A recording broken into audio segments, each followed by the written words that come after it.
Chapter 5. Moses summoned all Israel and said, "Hear, Israel, the decrees and laws I declare in your hearing today. Learn them and be sure to follow them. The Lord our God made a covenant with us at Horeb. It was not with our ancestors that the Lord made this covenant, but with us, with all of us who are alive here today. The Lord spoke to you face to face out of the fire on the mountain. At that time I stood between the Lord and you to declare to you the word of the Lord, because you were afraid of the fire and did not go up the mountain."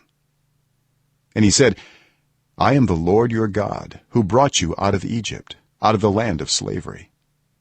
You shall have no other gods before me. You shall not make for yourself an image in the form of anything in heaven above or on the earth beneath or in the waters below. You shall not bow down to them or worship them. For I, the Lord your God, am a jealous God, punishing the children for the sin of the parents to the third and fourth generation of those who hate me, but showing love to 1,000 generations of those who love me and keep my commandments. You shall not misuse the name of the Lord your God, for the Lord will not hold anyone guiltless who misuses his name. Observe the Sabbath day by keeping it holy, as the Lord your God has commanded you. 6 days you shall labor and do all your work, but the seventh day is a Sabbath to the Lord your God. On it you shall not do any work, neither you nor your son or daughter, nor your male or female servant, nor your ox, your donkey, or any of your animals, nor any foreigner residing in your towns, so that your male and female servants may rest as you do. Remember that you were slaves in Egypt, and that the Lord your God brought you out of there with a mighty hand and an outstretched arm. Therefore the Lord your God has commanded you to observe the Sabbath day. Honor your father and your mother, as the Lord your God has commanded you, so that you may live long and that it may go well with you in the land the Lord your God is giving you. You shall not murder. You shall not commit adultery. You shall not steal. You shall not give false testimony against your neighbor. You shall not covet your neighbor's wife. You shall not set your desire on your neighbor's house or land, his male or female servant, his ox or donkey, or anything that belongs to your neighbor.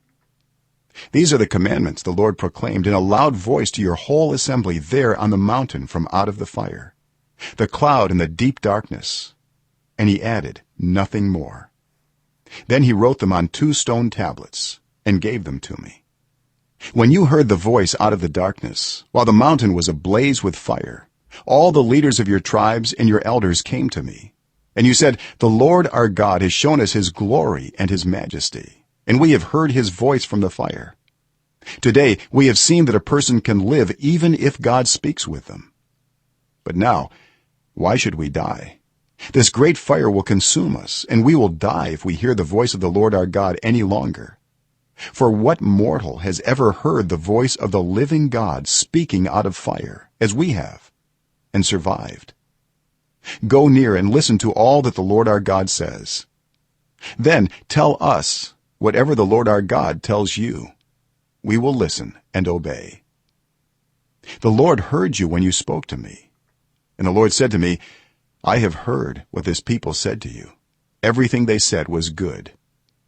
Oh, that their hearts would be inclined to fear me and keep all my commands always, so that it might go well with them and their children forever. Go, tell them to return to their tents, but you stay here with me, so that I may give you all the commands, decrees, and laws you are to teach them to follow in the land I am giving them to possess. So be careful to do what the Lord your God has commanded you. Do not turn aside to the right or to the left. Walk in obedience to all that the Lord your God has commanded you, so that you may live and prosper and prolong your days in the land that you will possess."